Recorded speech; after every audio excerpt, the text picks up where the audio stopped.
Hello, I'm Daniel Torres Dwyer. Welcome to the FMCG Guys podcast. Today we're lucky enough to be accompanied by Sebastian Micozzi, who's currently the global SVP of Digital Marketing and Transformation at liquor giant and private company, actually, Bacardi.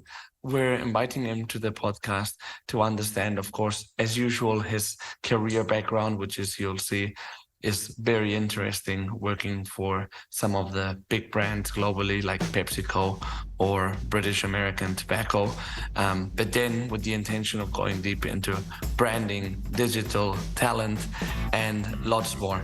So hope you enjoy this conversation with Sebastian Micozzi from Bacardi.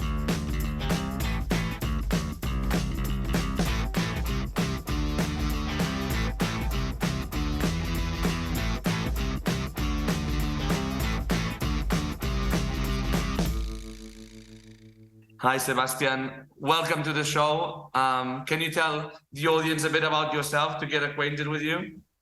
Hi, Daniel. It's great to see you again. And thank you for having me on the FMCG Guys podcast. So I'm Sebastian Micozzi.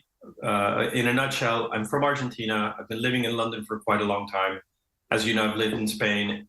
I've worked at companies like PepsiCo, BAT, and most recently now at Bacardi, where I lead digital transformation. Digital transformation, in our view, is intersection of technology, consumer, and commerce. Yeah, because digital transformation can mean so many things at the same time, right? So yeah. It's good to actually say what it actually is, right, in every company. Yeah, I think we've had to kind of every time we have to give that little introduction because it means so many different things in different contexts to different people and different approaches that companies need to either emphasize more or less. Yeah, definitely. Well, great to have you here, Sebastian. It's nice to record this, but we've spoken so many times over the last probably 3 years. I think we've been in touch. So what I'll look for today is to give the audience the maximum I can get out of you, and also for myself to learn more about little things that I don't know about you and your career. So starting with your career, actually, because now you're working with Bacardi, but when looking at your LinkedIn profile, you can see a good number of famous companies like BAT, PepsiCo. Maybe you can tell us top line a bit about your journey and what you're most proud of in your career. Yeah, sure. I mean, do you have 3-4 hours to we can do a podcast series, perhaps. No.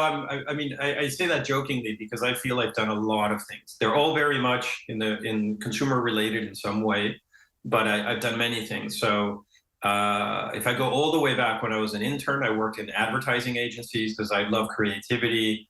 I love the communication side of bringing our brands to life, and that sort of was the stepping stone into more product-driven marketing. So I've always been in foods and beverages. I'm hugely passionate about food and nutrition, and also the adjacency into sports.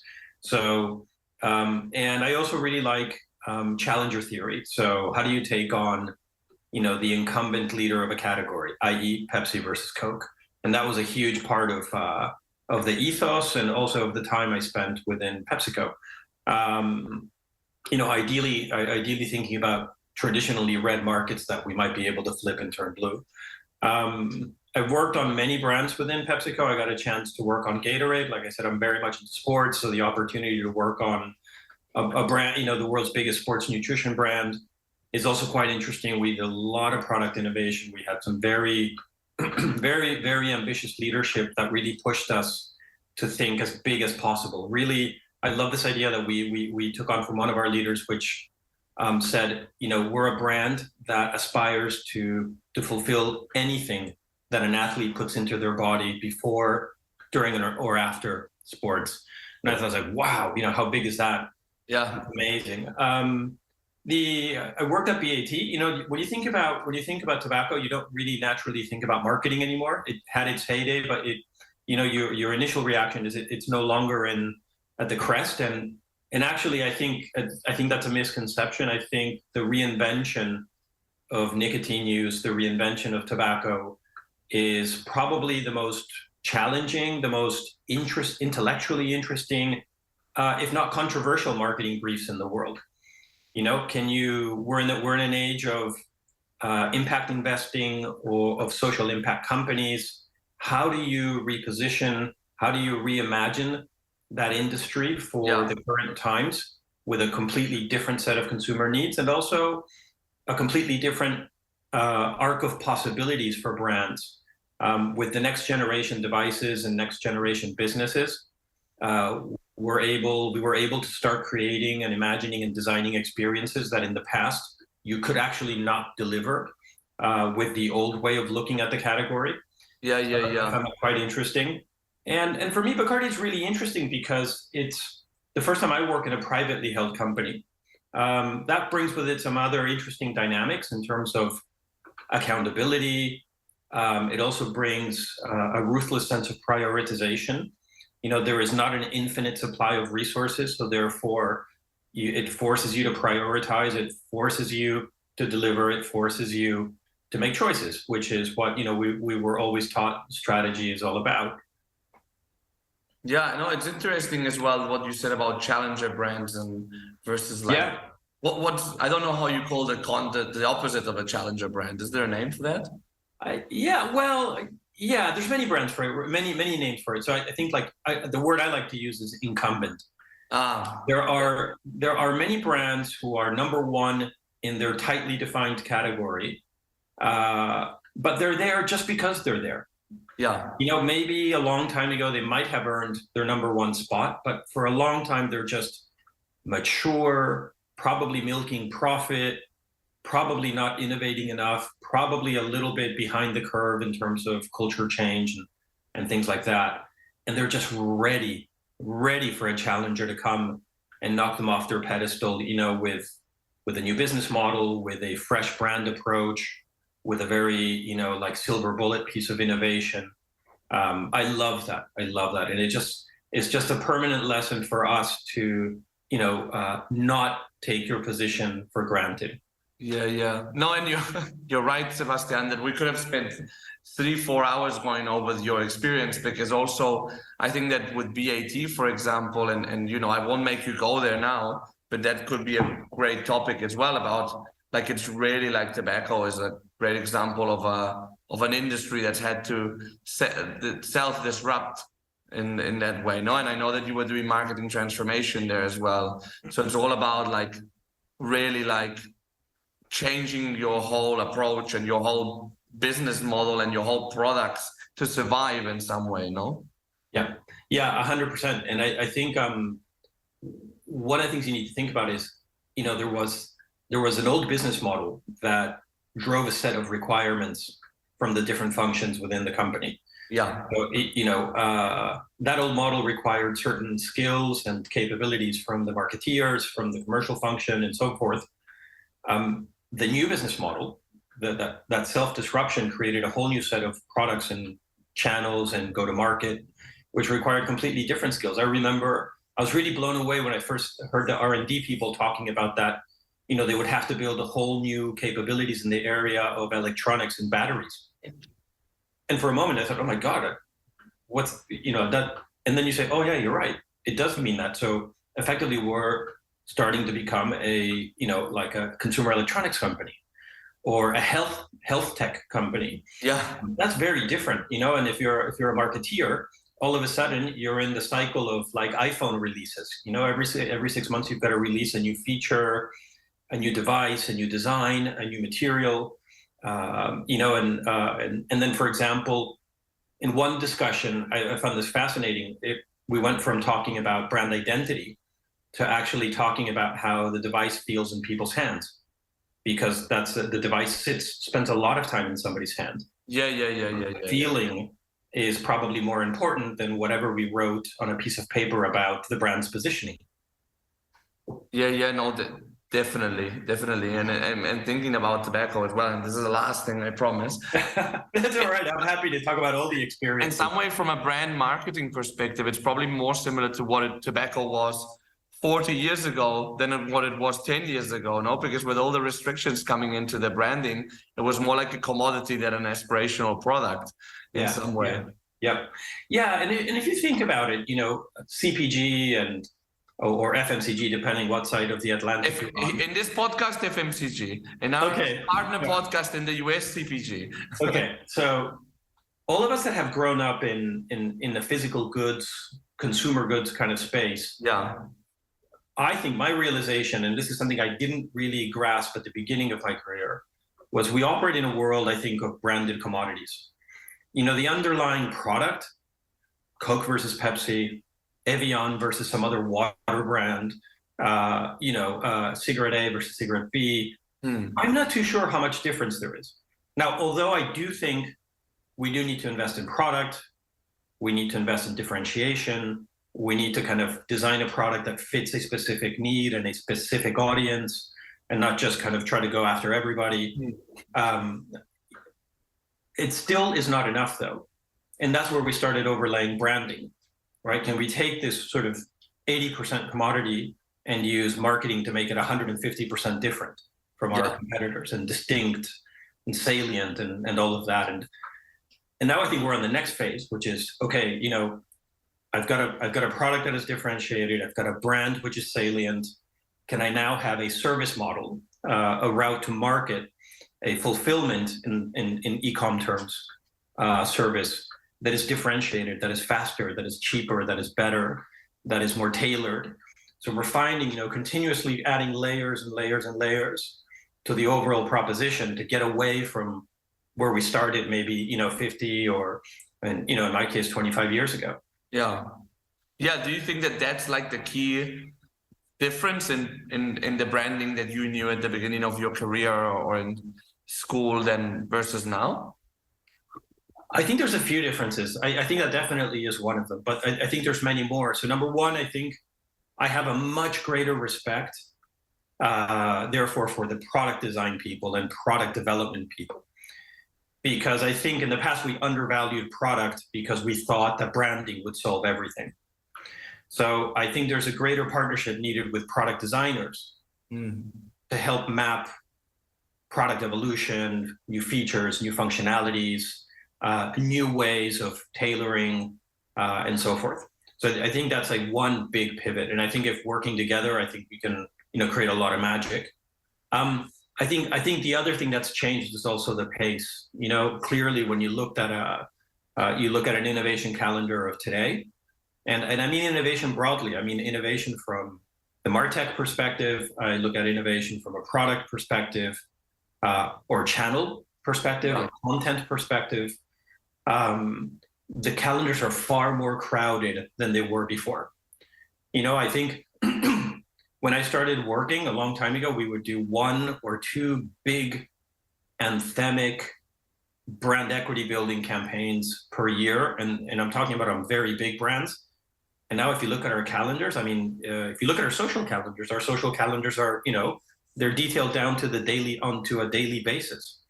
So, it's incredibly a lot more work for a brand to thrive, to grow, and to fulfill kind of, current needs versus what we believed the needs to be, a few years ago. Yeah, no, it's like social commerce, for example, which is inexpensive, but you have to like test and learn all the time and do all these different things, so that requires a lot of like manpower, if you like, no? So while a lot of that is enabled through tech, it also makes a lot of people have to do more work, right? Yeah, and I think for us, and currently, like I said earlier, prioritization is super important. And I think that's maybe where the human element comes in. I know I'm going to say something that might risk us going down the path of machine learning and AI and all that stuff, but I think machines can help. I think machines can definitely help. Yeah. They can help in the process of helping the human spend time on making some of the more decisions that need to be made around things like testing, development, leveraging your intuition as to where to go next with a campaign or a test or whatever, and take out a lot of the legwork that you used to have to do on your own on an Excel sheet to look at the data to inform things like testing. So I think that can be a huge unlock, because I think we're constantly kind of struggling with resourcing, right? Everybody's fighting for more resources to do more work and deliver more outcomes. But I'm not too sure that is the only way to go and deliver better outcomes. I think it has to be, about doing more with less, or doing more with same to get higher returns. Yeah. How like as a you're doing a lot of digital, but obviously you come from marketing, so yeah. You're still a marketer at heart, I'm sure. Yeah. How can marketers actually keep up to date with all like all the new data solutions? Yeah. Like there's all these vendors out there which are selling a lot of legit solutions, but how can you keep up to date with all this? Because you obviously can't ignore it, but there's still like so many things happening at the same time. How can you do it? I mean, I think that's the $1 million question, Daniel. I don't think we have a few kind of ideas of how to do it, but I think it ultimately like boils down to your own kind of desire to learn and grow as a person. And in this case, we're talking about your desire to learn and grow, in your work, in your practice, in your profession. So I think a couple of things. I think number one, I think we need to recognize people are super busy. Nobody's in a job that is, operating at 80%. Everybody's doing 100, 150% for sure. So carving out time to learn and to develop and to keep up with what's going on in the fast-moving world of MarTech, huge challenge in terms of just being able to dedicate time and energy to. So I think that's the first thing we need to acknowledge. Organizations do need to find time for people. I mean, we have over my career, I've had lots of challenges with folks saying, yes, I need my people to learn, but no, I can't remove them from their operations, for a week or for a day. Yeah. So, that conundrum is still around. I think it's still permanently there. The other thing is I think we are still relying a little bit too much on traditional training programs. Literally like, hey, let's take this team out of work for a week and put them in a hotel. And of course, we've moved a lot of our learning to online and bite size and allowing people to do it on their own time. We've even found ways to squeeze it into their commutes when they used to commute, and things like that. I think that's interesting. I think that's enough to tickle people's curiosity and interest. And hopefully they will go on to be a bit more curious on their own. But I think that's really the starting point, and we most recently I had a conversation with a Harvard professor who said to me, he said, the best thing you guys can do as a large organization is on your free time, go off on your own and set up your own e-store, get on Shopify, open an account, and open up like a side hustle kind of thing. Yeah. A group of senior marketing leaders. Wow. And he said, you'll be surprised. You'll be up and running with your shop in 15 minutes. And it's true. And that's, you can have a basic shop up and running in 15 minutes. And I think people need to do more of that. People need to go and get a free, get a free account on Shopify, get a free, keyword research account on Moz. Pick whatever, there's thousands of these tools. I'm not, I don't mean those in particular, but just generically speaking. And you'll be blown away. That's how people are starting businesses today, on free versions of a piece of software. And I think when we were growing up, we didn't really go and find out how creativity worked. We didn't go and find out how commerce worked. We sort of wrote a brief and somebody else did it. Yeah. And I think that's the other pivot, which is we're going from being managers of a process to being owners of a product. So you really roll up your sleeves and you get stuck in. If I were managing a brand and my brand has a website with 20 million unique visitors, I'm not going to name any names, but if I have 20 million unique visitors to my website, I would be all over the click stream. I would be all over the analytics of that website. I would be scouring those cookies to help inform my media briefings or my media campaigning. It's just curiosity, I think. I think it's about, does curiosity overcome your lack of time to get stuck into stuff? Yeah. Does this more practical approach up to some extent, like where does strategy sit in that? Because in some way, My first thing that comes to mind, but I think in some ways like that, is that maybe long-term strategy does still work, like having like a North Star and a final objective, but having like, you know, a yearly plan, et cetera, does that work anymore? Like do we have to be more operational or more short-term thinking to some degree? Yeah, I don't know. I mean, I guess it depends a little bit from where everybody, you know, from where each one of us is coming from. Yeah. I was just listening to you and I'm thinking, yeah, you know, the North Star, long-term ambition, 3-year cycle kind of stuff, that's perfectly fine. I mean, those lofty 3-year goals, I think sometimes we maybe spend too much time on that, in the sense that we come back on a yearly basis to say yes to it. Yeah. You know, and say like, okay, but if it was good, did we need to come back to it? Or can we just, you know, we said it, we agree with it, let's just put it away for 3 years. And then the question is, you know, in between within the 3-year cycle, how do we know if we're on track? Yeah. Do we have the right, you know, sort of, you know, midterm goals, and are we hitting the midterm goals to achieve that? And do we have enough agility or flexibility within that to achieve the goals themselves? You know what I mean? It's like, there isn't a straight line to the goals. So if we have to pivot and chop and change along the way, are we being flexible enough, or are we just, you know, hitting our heads against the wall over and over again? And importantly, like, are we releasing people, right? Are we releasing and allowing people to go find those ways to hit the goals? Mm-hmm. I think where we might get stuck a little bit is dictating a little bit too prescriptively how to achieve the goals. And I think from my perspective in the digital space, and when I say the digital space, I always think about consumer-facing digital, right? We tend to talk about digital natives and digital immigrants. I'm a digital immigrant, right? I had to learn all this stuff. I was not born neither in a time, nor in a country, nor in any sort of context where this stuff was natural. I learned this late in my career. In my career, I decided that I didn't know enough. I found it interesting, and I was really interested, so I took a career detour to go learn this. And then there's other people who coincidentally tend to be younger, who are digital natives. They have grown up in this context. The only way they know how to do marketing is a quote digital marketing. Yeah. So the way I think about it is, who am I to tell them how to hit those goals? Yeah, they know 10 times more than I do. Yeah. They are, you know, whatever I think is cool, new, and interesting, they're 10 steps ahead of me. So if I can lay out the framework, and if I can lay out the priorities, and if I can remove obstacles from their way, I think they're much better placed than I am to go and hit those goals. Yeah. And how do you find, like, with how things have changed, how do you find great people in marketing today?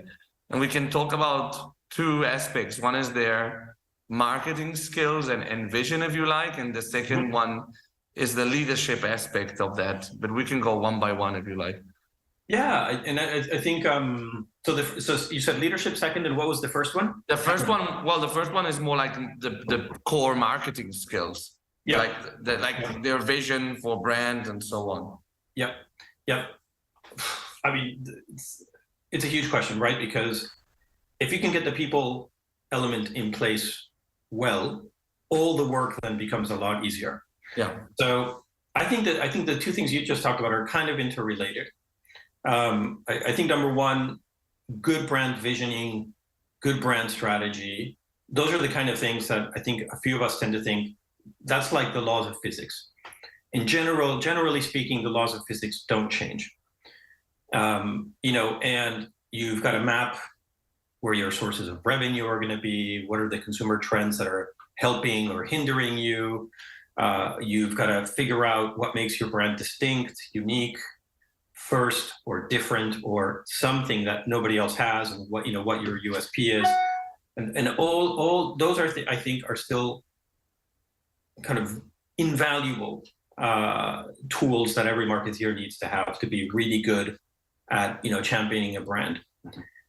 I think the second half of your question is a really interesting one, and I think this is where, particularly when we talk about digital, when it starts to get blended in with marketing, it starts to get much more difficult, because what we need to start to tell people is this thing called digital in a language that they can get. I think there is still way too much jargon, way too much difficulty in understanding what the mission is. All of that just leads it to sound a little bit optional. So it becomes a lot more difficult to drive change.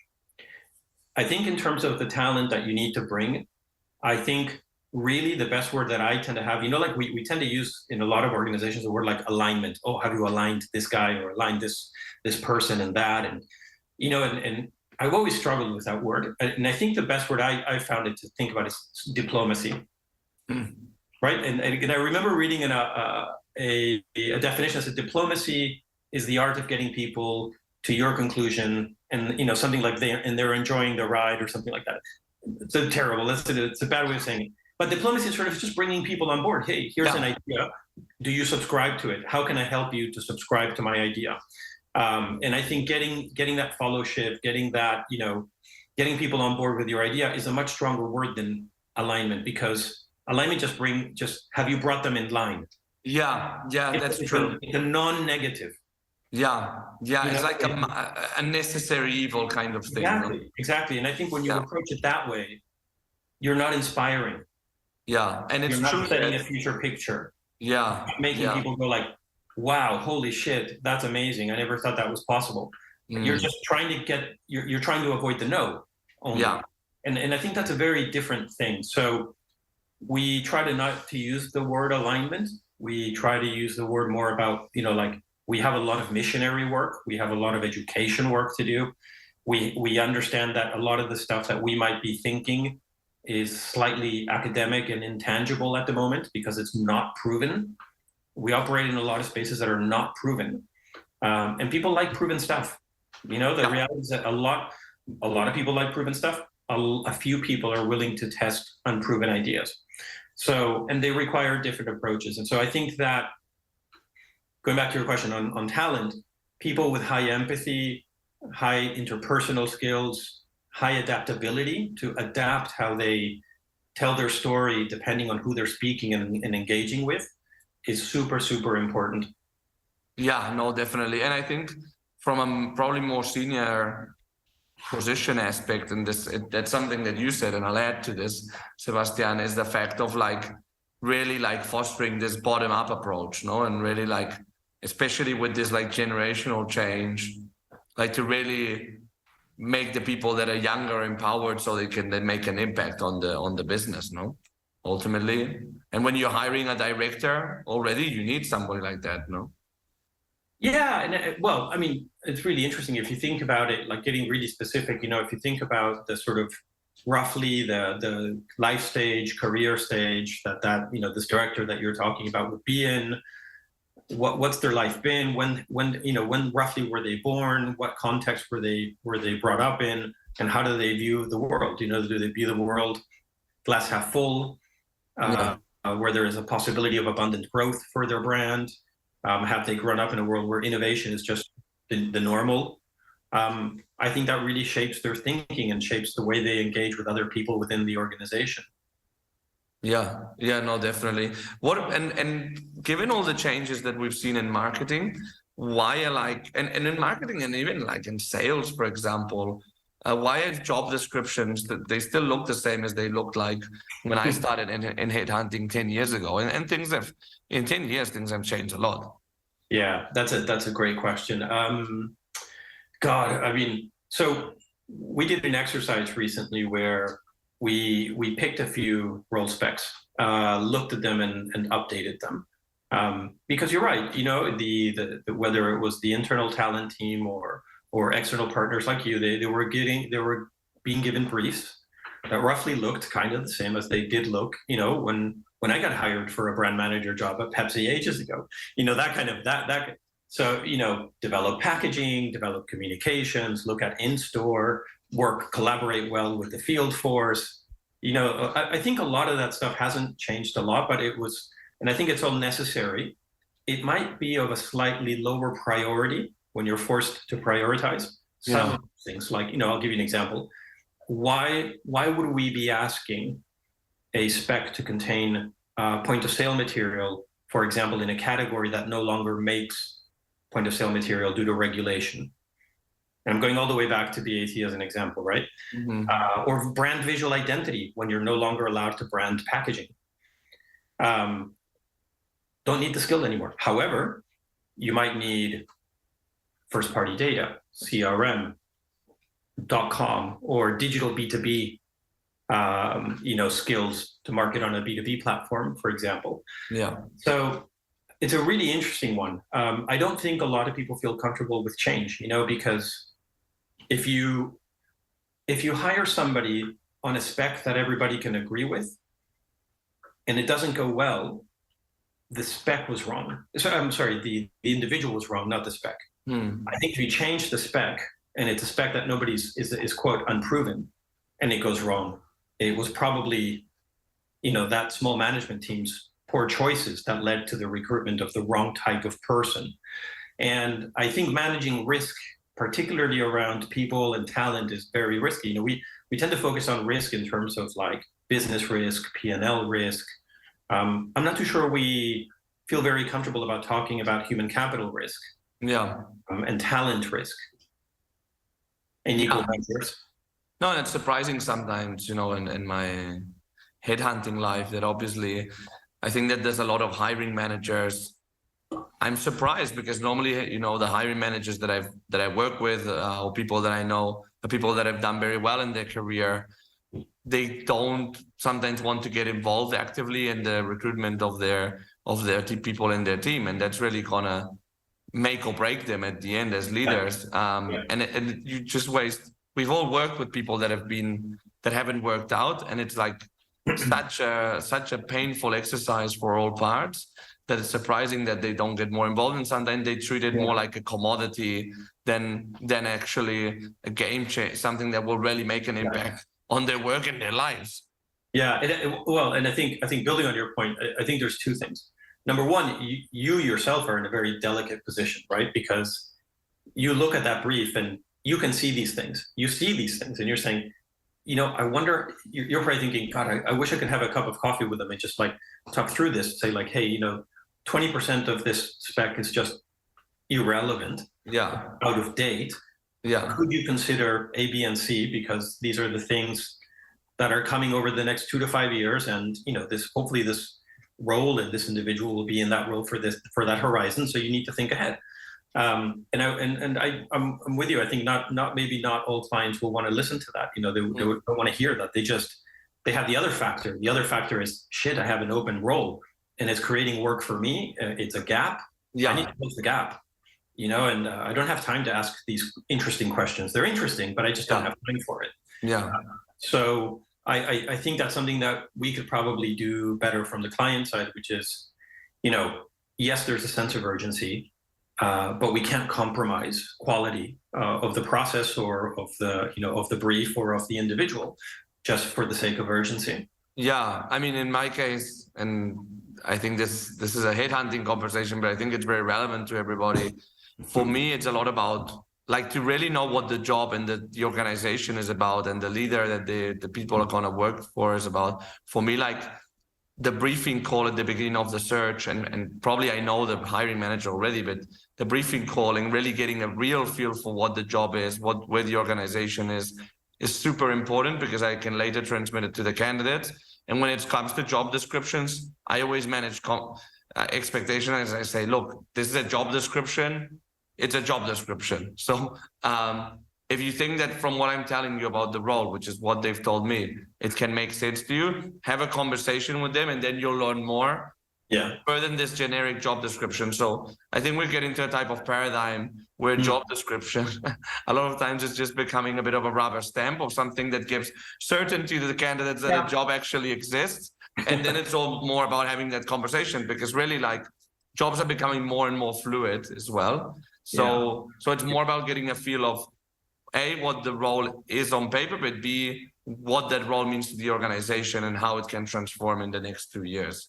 Yeah, that's a good shout. And I wonder where that gets, where did that get lost along the way? Because if I think about, I haven't had too many role conversations, but you're right that they've changed in nature, and the importance of the job description has gone up and down. I think there's nothing like the conversation you're going to have maybe with a prospective line manager or leaders of an organization, which is like, like you're saying, like maybe this is easier in Spanish, like here's the role spec, now forget it and let's have a discussion, so I think you're right. I think it's very difficult to read into a role spec things like how critical is this role to the organization?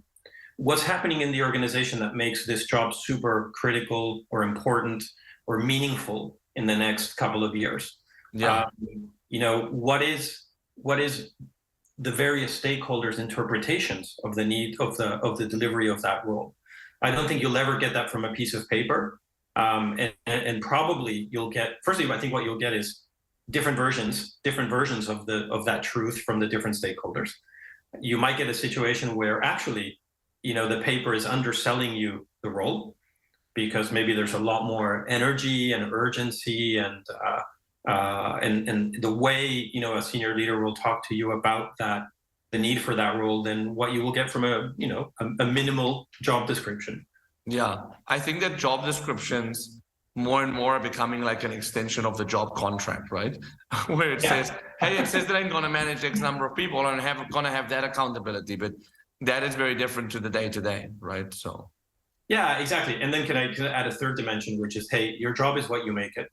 Yeah. To your point earlier about roles being fluid, I've always believed that a role is as big as you make it. You can have as little or as much impact as you try, as you want. And I think that is a huge difference. And I think that is ultimately the success of someone in a role or the success of the mission of a role within an organization. And I think that's a really interesting one because I think if organizations become way too prescriptive about deliverables, you're going to be not tapping into 100% of the possibilities of that individual. Yeah, no, totally. By the way, so I saw on your resume, on your LinkedIn profile that you were a marketer, and at some stage you also did a GM role in Spain, right? Yeah. So I don't know how it was when like 20 years ago, but like I know that in the last 10 years, a lot of GMs have come from marketing, obviously, but there was a certain trend that a lot of GMs also started coming from sales. But obviously the GMs in 5-10 years will have a different upbringing to those currently. How do you see people that are doing marketing now? How well equipped are they to be a GM in the future? So it's a really good question. My personal view is that the role of a GM is a very unique role. It's a very magical role. It really is different to a functional role or any other role in the organization because the weight of the outcomes are squarely on your shoulders. You're accountable for a P&L, a business P&L, for example. And that makes it quite unique. And, and people look to you, no matter from what function or from what part of the organization for that leadership. So back in my day, they said, if you want to be a good marketeer, go be a GM for a while and then come back. That was like what we all grew up being taught. Granted, it took me quite a while to get into one of those roles because I sort of like maybe I was trying to be a rebel and it's just no, I'll just do brand.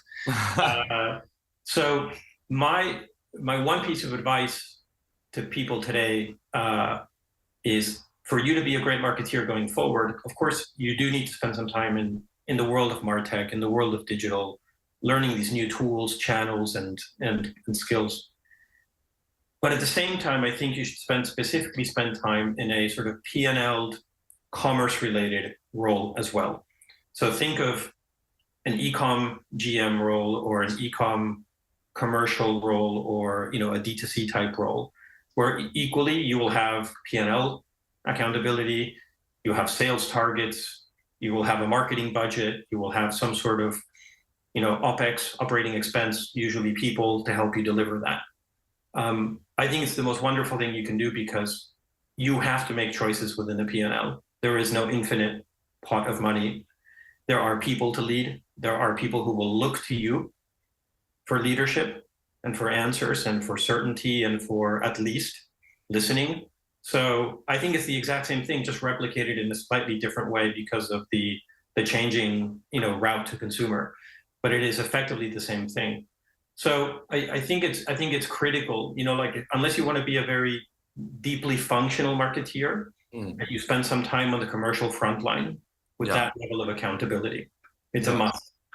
Yeah, I think that a lot of that, and this is actually something that just come to mind, is also related to how much you aspire and actually enjoy leading teams, right? Because if you want to be more like an individual contributor, I think it's okay to always do marketing. I mean, look, to future-proof your profile, it's always better to do some cross-functional, but it's okay to do one function. But if you aspire to lead people in the future, if you can do some cross-functional work, I would say earlier on even, better. Yeah, and building on that, I mean, I think even in the way you said it, companies are organizations of people. You could be managing people directly in some scenarios, in some situations, but ultimately you're always leading people, at the very least indirectly, leading them through your ideas, leading them through your activation or your activities and things like that. So, ultimately the company is a group of people. So if you cannot have soft leadership skills, empathy skills, it's hard to be effective within that. I mean, you can be the smartest, most deeply knowledgeable person in a very narrow field. You will likely have a individual contributor job, I guess. But ultimately, you still need to be able to connect with people. Individual contributors in the digital field still need to be able to engage with people outside of the function in a way that they can understand, they can be part of, they can feel connected, both in both ways to the organization. Yeah, no, absolutely. As much as it's like especially when you're talking about like something like digital, which is really a deeply cross-functional topic, right? So you need those diplomacy skills, which is a concept I really liked, Sebastian. And there's this question that we ask all our guests, which is very simple. It's basically, with all the things you've learned during your career, if you were gonna go back in time and give advice to your younger self at the beginning of your career with everything that you've learned, what would that be? God, okay. I'm going to answer this with a story. Okay. Go ahead. So like I said, I'm from Argentina. I had the privilege of going to college in the US. And then I went back to Argentina to start my career. And I got taken on as a management trainee in the sales side of a very large CPG, FMCG company in Argentina, the #1 food company in Argentina. And it was great. And I remember the guy who took 2 of us as trainees into his department looked at us and said, well, the first thing you guys are going to go do is stock shelves. So we spent 5 months waking up at 5 a.m., hitting 15 stores a day, stocking shelves, sending in orders. And then, and he said, after you do that, you can come back and, then we'll talk about your management trainee program, but go stock some shelves first. And I thought that, like in hindsight, I realize now the value that had. And what he was trying to get us to do is to learn, learn the reality of a route, learn the reality of making a route profitable. It helped us understand which products worked well on shelf and which ones didn't. And we learned so many things. By the way, it was fucking hard work. Sorry, I should say that. It was hard work. So I think what I recognize now that I didn't really recognize back then is really, really, really, really the importance of learning. I left university thinking I knew everything. And now I realize that, I didn't know anything at all. Parking, even forgetting for a moment that the world is changing so quickly. Whatever you think you know is outdated. I think the fact that you should continue to continue to pursue learning. Assume you know nothing, be open to learning, be open to growth. If that growth takes you, and if that learning journey and that growth journey takes you from one company to another, or from one role within a company to another role, be agnostic. I think we walk into the careers thinking very linearly about, I love marketing, I'm going to grow in marketing, I'm going to go up the ladder in marketing, very one-dimensional. Take detours. if something is really interesting for you and curious, there's something in, that makes it really worth, take a detour, go learn. You can come back if you want to. I don't think you'll come back. I think you'll continue to progress in maybe another branch of your learning. But that's the thing. Just, be open to learning. Don't be closed. Don't think you know it all. Just assume you know nothing.